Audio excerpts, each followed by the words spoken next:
โยมหลายคนอาจสิเคยได้ยินคำว่ากรรมมุนาวัตติโลโกสัตว์โลกย่อมเป็นไปตามกรรมเฮาสร้างผลกรรมแนวใดผลมันก็สิเป็นตามนั้น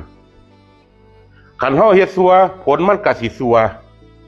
เฮาสังเกตเบิ่งบ่ว่าคนบางคนเป็นหยังเกิดมาจังมีความสุขคนบางคนเป็นหยังเกิดมาจังมีความทุกข์ทุกอย่างก็เกิดขึ้นแต่กรรมที่เฮาสร้างมาแต่ว่ากรรมบางกรรมนี่โยมเฮาสามารถหยุดยั้งได้ก็คือการอโหสิกรรมอาตมามีเรื่องเล่าของหลวงปู่ท่องลัดเป็นลูกศิษย์หลวงปู่มันหลายๆคนก็สิเคยได้ยินหลวงปู่ท่องลัดนี่เพิ่นล่วงรู้ถึงกรรมของสามีภรรยาคู่หนึ่ง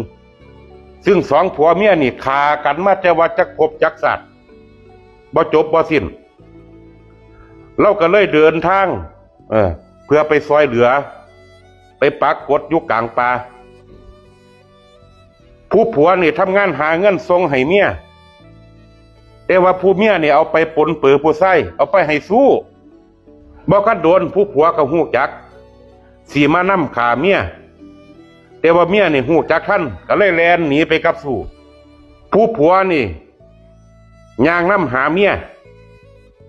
สิขามันคักๆบัดต่อไปก็ย่างไปพ่อกฏของหลวงปู่ท่องลัดที่เพิ่นปักอยู่ก็ไปก้มกราบเพื่อเอาโศกเอาไส้วัดต่อไปหลวงปู่ท่องลัดก็ถามว่าแม่นเจ้าสิไปไสกับผมสินำขาเมียครับเมียมันเรียนสู้พะนะว่าหลวงปู่ท่องลัดเพิ่นก็เลยเทศน์โปรดให้แกสามีคนนี้การฆ่ากันนี่โยมเจ้ากับเขานี่ฆ่ากันมาหลายภพหลายชาติแล้วคันเจ้าฆ่าเขาชาตินี้ชาติหน้าเขาก็มาฆ่าเจ้าอยู่คือเก่าวนเวียนกันบ่จบบ่สิ้นที่ผู้หญิงคนนี้เขามาพบกับเจ้า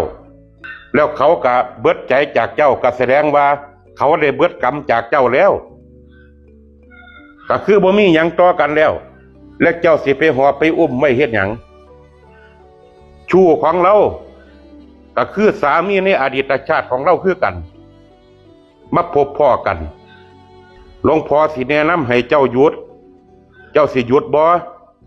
เมื่อชายสามีคนนั้นได้ยินก็เกิดทราบซึ้งในรถพระธรรมก็เลยยกเลิกในการติดตามจองร่างจองผันเนี่ยอันนี้ก็คือเบิดกรรมต่อกันแล้วเด้เบิดกรรมโดยสมบูรณ์ขันเฮายังพยาบาทอยู่มันก็บ่จบบ่สิ้นต้องวนเวียนมาฆ่ากันมาทำลายกันจองเวียนจองผันกันอยู่บ่จบบ่สิ้นอย่างให้ดีก็คืออโหสิกรรม